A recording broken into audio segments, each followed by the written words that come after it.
Thank you, Mark, and hello, everyone. My name is Yasushi Ogasaka from Japan Science and Technology Agency. I would like to express my thanks to organizers for inviting me to this memorial meeting. Just a brief introduction of myself. Well, again, my name is Yasushi Ogasaka. I have been with JST for 10 years, and I spent first 6.5 years in funding programs in JST before assuming my current position 3.5 years ago. And my current role is to take care of the information services that JST is providing. That includes the journal platform called JStage. You might have heard about that. I hope so. Or the researcher database for Japanese researchers called ResearchMap. And another role of my current position is to take care of the agency's policy to promote open science.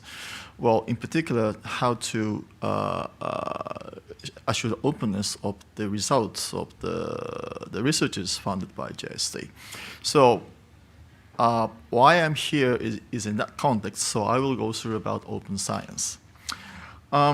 So first, I'd like to share the recognition of open science among us. This is my favorite slide. Initially presented by Ron Decker when he was with the European Commission before moving to Norway. He stated that open science is an umbrella term, and there are many opens under this umbrella. That includes open access to articles, of course, and open data, and open research process. It's a huge concept. Or the citizen science is part of this concept. Now, the open science people would imagine from this word is, of course, the contribution from non-professionals or general public to the scientific activity. And this is a famous project called Galaxy Zoo, where the participants help the scientists to identify the galaxies from the enormous amount of pictures that telescope has taken. And I'm sure you know that this project has made a success. Or this is an example in the research area of epidemiology, where the scientists gathered, gathered the huge data set to nail down the risk factor of the breast cancer in the to correlate the phenotype and the genomic data they collected. So what is open science again? We should say the open science is a new method of science. However, this is not something like a magic wand. You can't do anything, everything with open science. You can't replace it, the traditional method with open science. Nevertheless, the expectations are high. For instance, people say that societal challenges require a multidisciplinary approach, and community commitment from entire society can only be attained by the method of open science. Understandable. And also, people say that the process of open science could contribute to research integrity. Understandable. And one key point of open science is that the concept itself is not new to my knowledge, but this has become reality owing to the revolution of the digital technology in recent years. So having shared this recognition, I will go through this talk plan. First of all, I would like to share my thoughts about how to promote open science further, which is to feel them, to get the researchers engaged more in open science. Then, as my title tells, I will go through the landscape of policy of open science in Japan. And if I have some time, I will mention about other related topics at the last of my presentation. So, how to promote researcher engagement?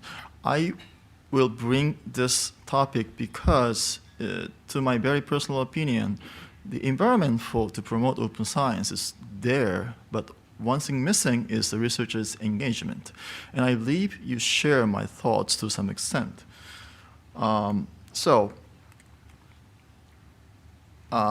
As I see the current situation in open science, I think the policy implementation has been in progress. For example, among the US federal agencies, starting from the issue of OSTP memorandum back in 2013, or if you see the report by, say, Spark Europe, you learn that half of the European countries has a national level open science policy to some extent.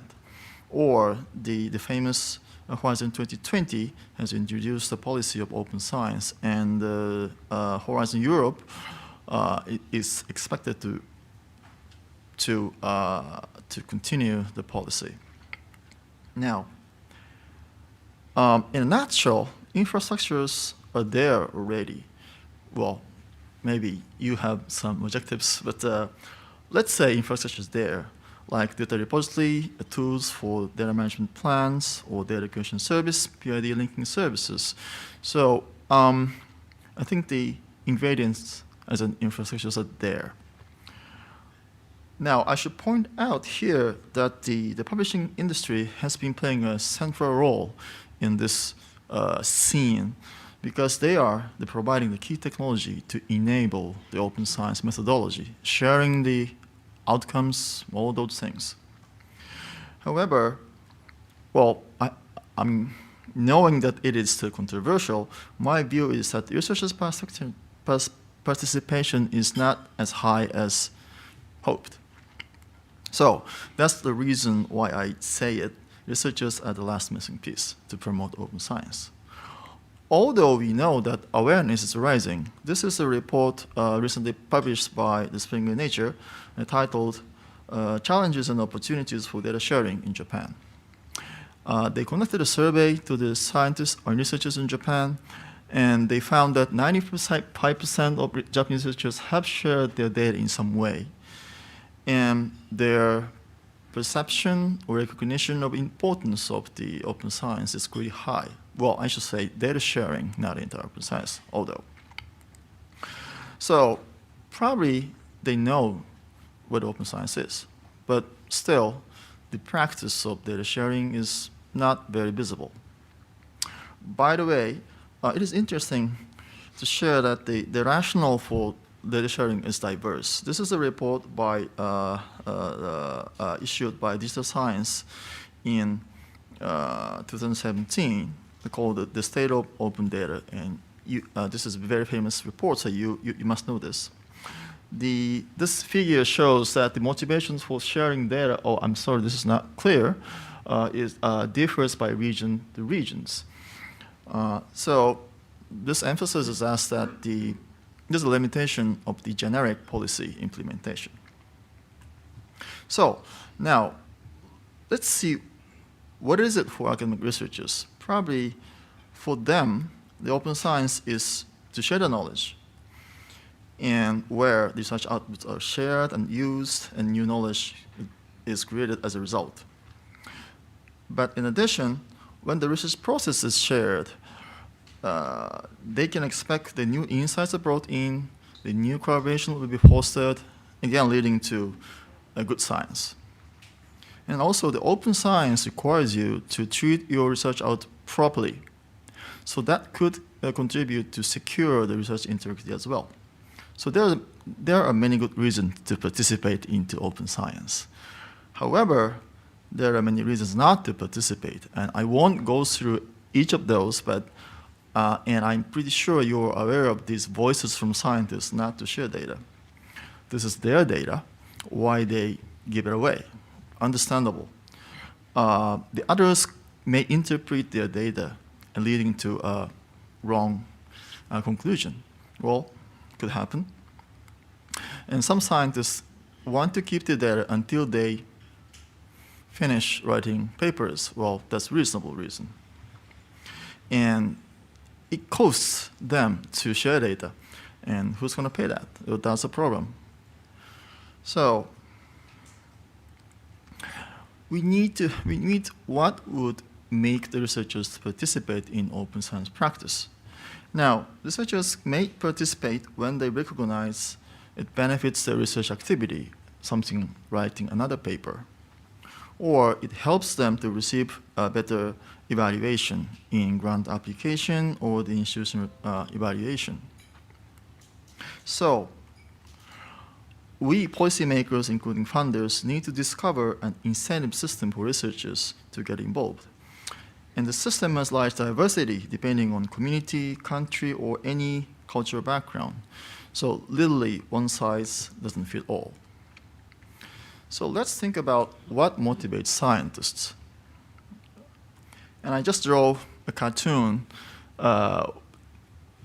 trying to illustrate the cycle of incentives for researchers. Suppose there are two kinds of motivation for scientists, researchers, to share data or provide the data to others. Let's say the policy mandate could be an external motivation for them. We're not sure about internal motivation at this point. Well, assume they have a motivation. Now they do the data sharing, but they need an environment to do so. One environment is infrastructure, a digital infrastructure. And another could not be environment, but they need some community norm to follow. Otherwise, their practice of data sharing could be out of focus for his or her fellow researchers. Now, as a result, they produce an output, which is a shared knowledge. Now, if he or she is doing good, they get a better community reputation because he or she contributes to the community by providing the data. Now, this could be going back to their internal motivation, getting a community reputation. So, positive incentive to share data is the community recognition or benefit of data sharing. Now, let's see, here is a link. Here must be a link between the community norm to follow and the reputation they get from the community. Now, same diagram for incentive to use others' data. Now, this time, you don't have an external motivation because no policy mandates the scientists to use others' data. It's their freedom. But there could be a better motivation, the internal motivation to do better research to use others' data. Now, when he or she conduct the use of other researchers' data, they need, again, infrastructure as an environment. And also, they may need the research practice to follow as an environment. It depends on the research area or the displaying what is the better, good practice to use others' data. So as a result, they get an output, which is a new knowledge this time. Then, if he or she is doing a good science, then they get good research evaluation as a benefits. Then this would going back to a motivation, which is an evaluation criteria that he or she will be following. So this simple, thoughts will lead to thinking that a possible incentive is a better evaluation for new research output as a result of data use or reuse. Here again, we should remind ourselves that this research evaluation should be linked to what is thought as a good research practice in that research area. So, from my personal view, how to create incentives for researchers. The key driver is research evaluation and community reputation, and both are based on community norm. So, in this mechanism, the role of funders is to discover the community norm and to establish evaluation criteria based on this. And at the same time, the role of the publishers and digital solution providers would be to enhance the discoverability of those output following to the community norm. So, after all, the open science is not only about science, but it also is about the human behavior. So we need to discover what is the good behavior that community think is good. So I would give you a short summary of my first part. So the motivation for participation must come from researchers' needs, and incentives must be discovered based on those needs. And one of the possible incentives is evaluation or the reputation they receive, and those must be aligned with community norms. And again, this is my very personal view, so I would be very happy to discuss with you in the panel discussion. Now, moving on to my second part, I will go through, introduce you what is happening in Japan. This is a very brief introduction of what is the Science and Technology Innovation Administration System of Japan. On the left-hand side, you have a prime minister on top, and under the prime minister's supervision, there's a cabinet office, and there is a board called Council for Science, Technology, and Innovation, and this is the highest board about the policy, science and technology policy in Japan. And under the cabinet office, there are ministries, and these 4 ministries are mainly related to science and technology innovation policy in Japan. Now, under these ministries, we have organizations, so-called independent administrative organizations in Japan. There are 90 of those, and about 20 of those are related to the science and technology, and listed on the right-hand side. And I won't go detail into this slide, but just mention that there are 4 funding agencies in Japan written in the red letters. There's a JST, which I belong to, and AMED is an agency dedicated for the medical research. The JSPS is the largest agency in Japan, which is a counterpart to NSFC in China. NIDO funds mainly to the industries. So these 4 agencies act as a funding agency. Now, before I will introduce the footsteps of the science and open science policy in Japan, I should mention that the science and technology policy in Japan has been following the Science and Technology Basic Plan, renewed every 5 years, starting back in 1995. And we are in the 5th Basic Plan term, starting 2016. Again, I skipped all the details of the plan, but just to mention that under the current plan, the government of Japan is supposed to establish a system for promotion of science in Japan, and also they recognize that the open science is important. So, this slide illustrates how we have come. As I mentioned, at the topmost level, there's a Science and Technology Basic Plan, which is set by the Cabinet. And the next level is a Council for Science and Technology Innovation, or the Cabinet Office. This is the highest body of the policy, science and technology policy. And then there's a ministry and funding agencies. So I think the word open was first mentioned in the Science and Technology Basic Plan back in 2011 when the 4th plan was released. And it is not aligned with the Science and Technology Basic Plan. The JST implemented the first open access policy back in 2013. But the current policy discussion in Japan was really started from the discussion paper issued by the Council for Science and Technology Innovation back in 2015, and it clearly stated that Japan should promote open science. And triggered that document, the 5th Basic Plan issued in 2016, and the plan which we follow at the moment, declare the promotion of open science as government policy. Now, then, triggered by this basic plan, at around 2017, the 4 funding agencies I mentioned in the previous slides, one after another, implement the policy regarding the open science. The JST issued a comprehensive policy about open science, JSPS about open access, and 2 other agencies or ministries issued a policy about data management. So this was the beginning of the the policy implementation in the agency or ministry level. Now, under the basic plan, the government of Japan issue a little bit more detailed implementation plan every year, which is called Integrated Innovation Strategy. And last year, as usual, they issued the strategic paper.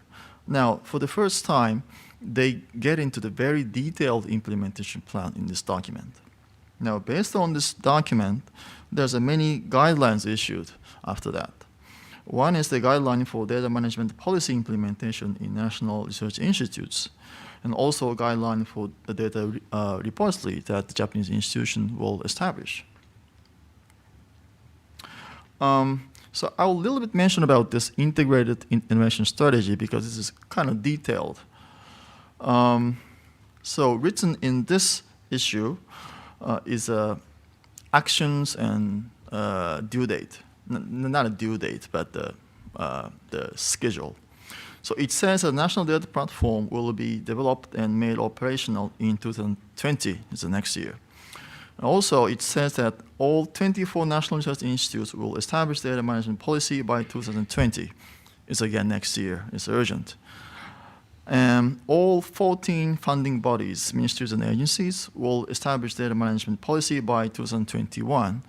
Well, JST has already done that, so I'm relieved, actually. So this is the plan in coming years or two in Japan. And in order to do so, the expert panel on promotion of open science was established at the Cabinet Office in 2017. And the focus is the detailed implementation of open science policy in Japan. So as I mentioned in the previous slide, a few guidelines have already been issued. And by the way, I am a member of the panel.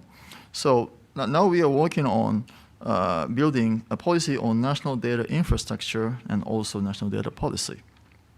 So this is the current situation in the policy landscape, the policy level of Japan.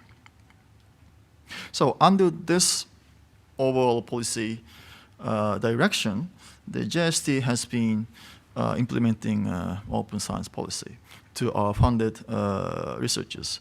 Just very briefly about Japan Science and Technology Agency. JST is known as a funding agency. The annual budget is about $1 billion US, and about 85% of those budget are spent to fund the research and R&D activity in Japan. And this occupies roughly about a quarter of the total competitive research grant that Japanese researchers can apply for.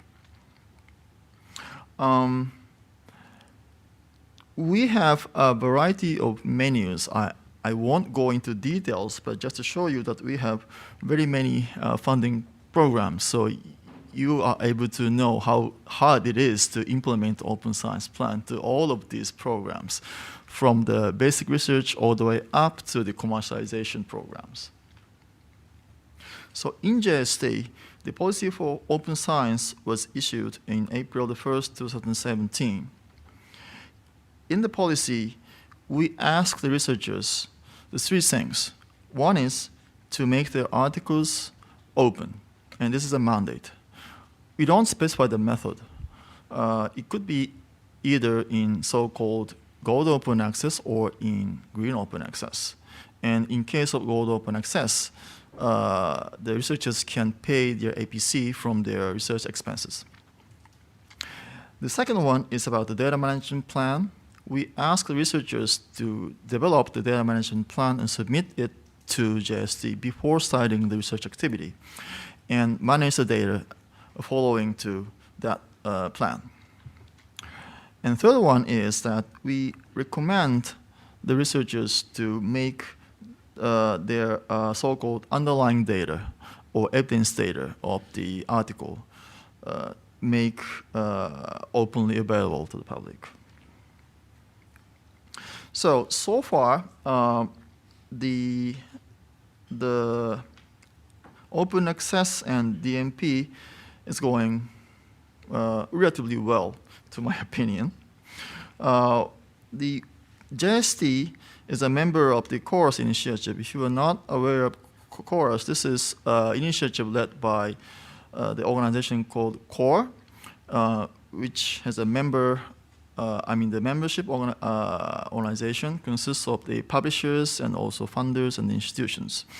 The CORE utilized the existing workflow of the publishers to identify the articles funded by the member funding agencies, and if possible, make the articles open in the publisher's website. So this is a dashboard for JST, and I will zoom up this graph part. So far, the course captured the total,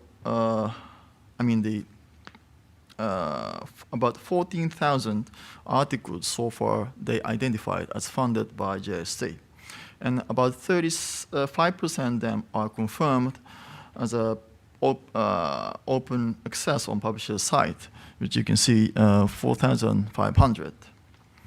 And if you analyze the data, you are able to know how many of the articles published in a particular year are open or not. And this is, by the way, very old data, and I have to refresh it. I just simply didn't. But overall, the JST-funded articles, about 30% of JST-funded articles are openly available to the public. Now, about the data management plan, the last year was the third year when, after we started implementing the data management plan policy. And so far, we are successful in implementing the DMP policy in all the funded programs so far. So the future possible developments include something like an APC support grant, like the agencies in UK is doing, or automated injection of author manuscript to open repositories. Well, it's I'm not sure how it is feasible or not. And also, we plan to implement the so-called grant ID to identify our funded articles in a more efficient way. And there could be some other possible support in either technical or financial to help the data management practices. So this is the very brief introduction of the open access policy landscape in Japan. And I'd like to stop here. Thank you very much.